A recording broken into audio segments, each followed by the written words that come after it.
Today we start the next article, Diffraction of X-rays by crystal.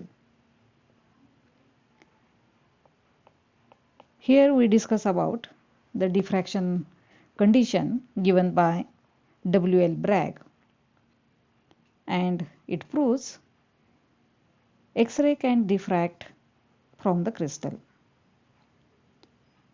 Now here we say that X-rays are an electromagnetic wave,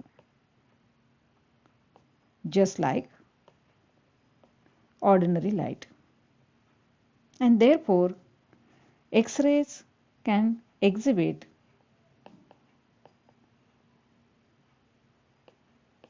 interference and diffraction phenomena.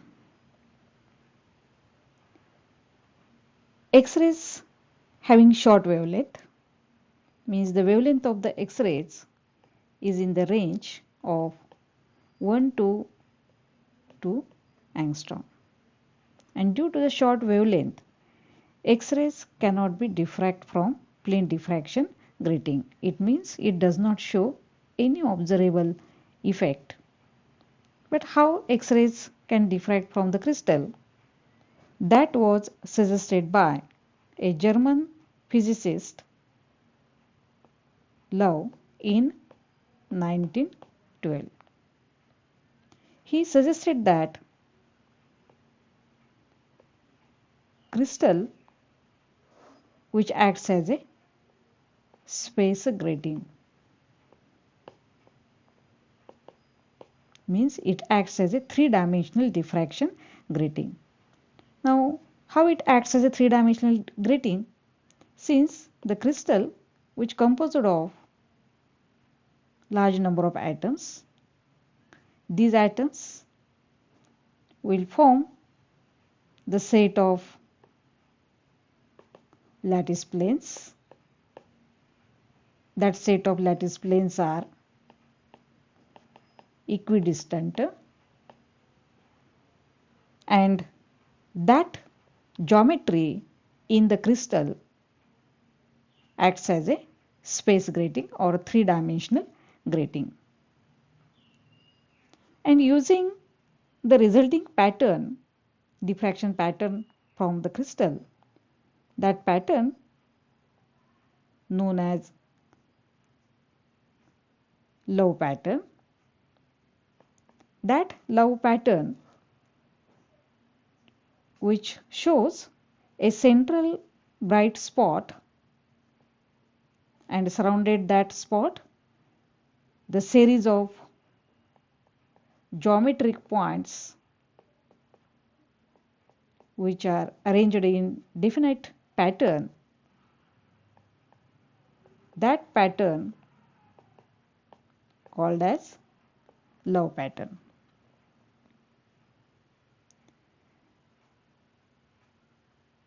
Now, X-rays can diffract from the crystal.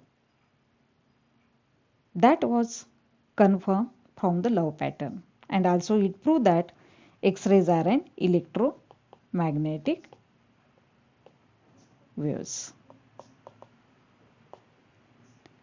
But why X-rays diffract from the crystal? That interpretation was given by another scientist, that is W.L. Bragg. According to W.L. Bragg, he gives the interpretation of the Low pattern and shows that the resulting pattern, which show the various spots which are in definite pattern, each spot is a result of reflection of the incident X-ray from the set of parallel planes, and that result we discuss here, that is the Bragg's law. Hence W.L. Bragg gives a law, that law we call Bragg's law. And what is that law that we're discussing here? For that, we're considering a geometry of the atoms in a crystal. Here the number of atoms which are arranged in very regular periodic manner. The atoms join one by one. It forms the lattice planes. That plane we call first plane, second plane, third plane. All these planes are at equidistant, separated by the distance equal to d for given plane HKL.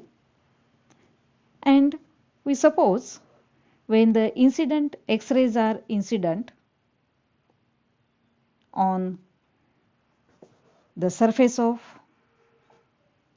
the lattice plane, means at the point A, then what happens? The incident X-ray beam gets reflected from that atom. Hence we can just see here PA is the incident X-ray beam and another beam is QB, which are incident at the point A and B from first lattice plane and second lattice plane. These are reflected in the direction AR and BS. Here the incident X-ray beam which makes an angle theta with the reflecting surface plane, also it reflects at the same angle theta, the angle made by a reflected beam with the plane of the lattice. Similarly, from the second plane, these are separated by the distance d. And we confirm here, we find now what is the total path length covered by the light rays, just like the PAR and QBS.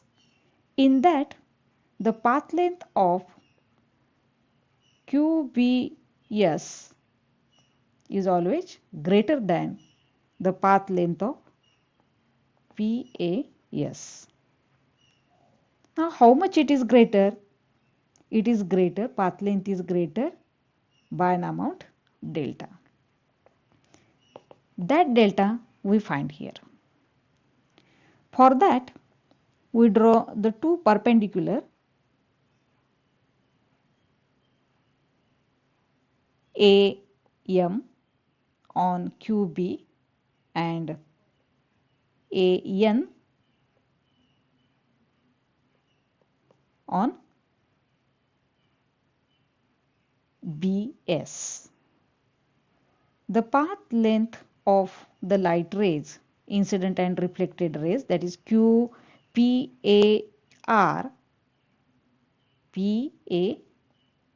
PAR is smaller and QBS is greater. Hence the path length covered by QBS is greater by an amount delta. That delta is equal to MVN.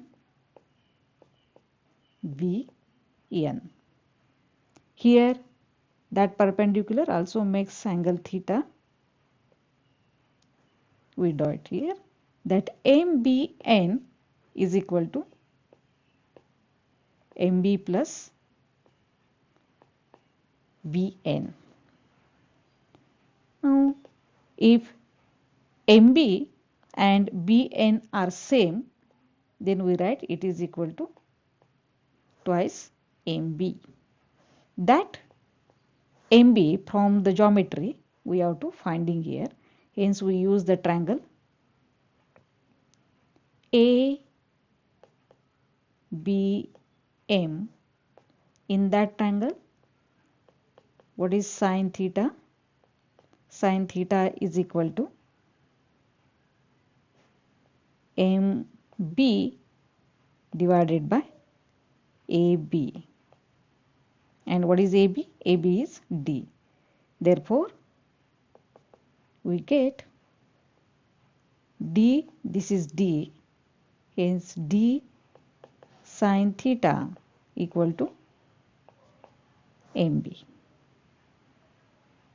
Hence, the total path length travelled by the ray QBS is that much is greater as compared to PAR, and that is equal to twice D sin theta. If the incident rays reflect in the direction AR and BS respectively from the point A and B, then the two reflected rays, now these are the reflected beam, these are the reflected beam, and this is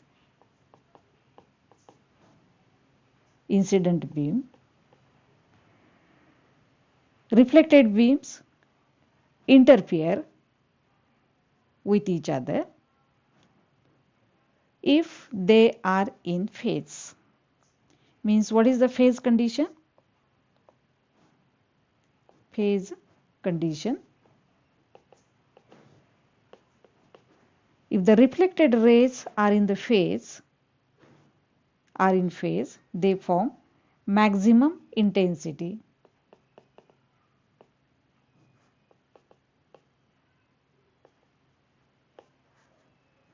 And for maximum intensity, delta should be equal to integral multiple of wavelength lambda, where n equal to 1, 2, 3 and so on. This is for first order maximum, second order maximum, third order maximum. Therefore, the above condition becomes 2d sin theta equal to n lambda. That equation is known as Bragg's equation or the Bragg's law. Hence, what is the Bragg's law? If the X-rays gets reflected from the set of parallel lattice plane, the reflected X-rays are in the phase, therefore they gives the maximum intensity, and for maximum intensity the path difference must be equal to integral multiple of wavelength lambda, and therefore 2d sin theta must be equal to n lambda, and that is the Bragg's law. If the reflected X-rays are not in the phase, then they have 0 or less intensity. They do not show any maximum intensity. It does not satisfy the Bragg's law. Hence, the Bragg's law gets satisfied only when the reflected X-rays from the set of parallel planes are in the phase, then only they show maximum intensity. Such a Bragg's law, which is useful for the determination of wavelength lambda, if d and theta is known, or we have to also calculate the interplanar spacing d if theta and lambda is known. Theta and lambda is known. Lambda when we calculate, if d and theta is known. Similarly, glancing angle theta, that is also determining here if d and lambda is known. Now, when X-rays gets diffract from the crystal, that condition we also verify from that relation. If sine of theta is maximum, means it is equal to 1, then we write n lambda divided by 2d must be less than or equal to 1. It means if lambda for first order, second order or third order, if lambda divided by 2b is less than or equal to 1, or lambda is less than or equal to 2d, then only diffraction is possible. Then only we say that diffraction is possible. Otherwise, diffraction is impossible if lambda is greater than 2d. Diffraction is not possible.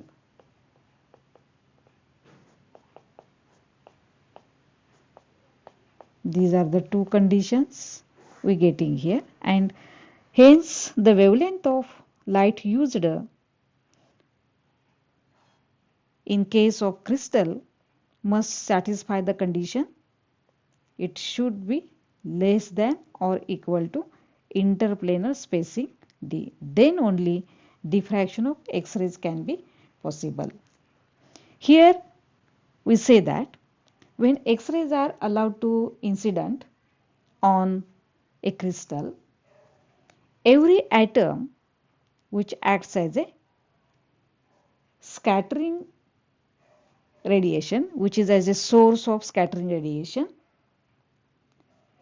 and if we considering the set of parallel planes which composed of very large number of atoms, the combined scattering from each plane as well as the set of the plane, that can be looked as a reflection from this plane, and therefore generally the scattering can be regarded as a reflection. That reflection we call Bragg's reflection.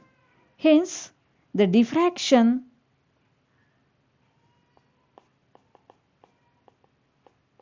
of X-rays, diffraction of X-rays from the crystal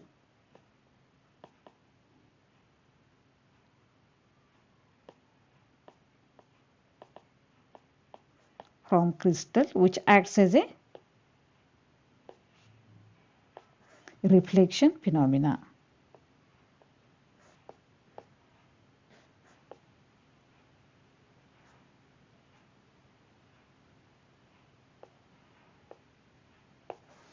And that is the today's article, diffraction of X-ray by crystal. Here we prove that how the X-rays can be diffract from the crystal, and what is the Bragg's condition that was given by the Bragg's law. From the Bragg's law, it is also possible to find the wavelength of light used in that case, as well as interplanar spacing between the lattice plane in case of the crystal, as well as at what angle X-rays satisfy the Bragg's condition. That also we determine from the Bragg's condition. Thank you.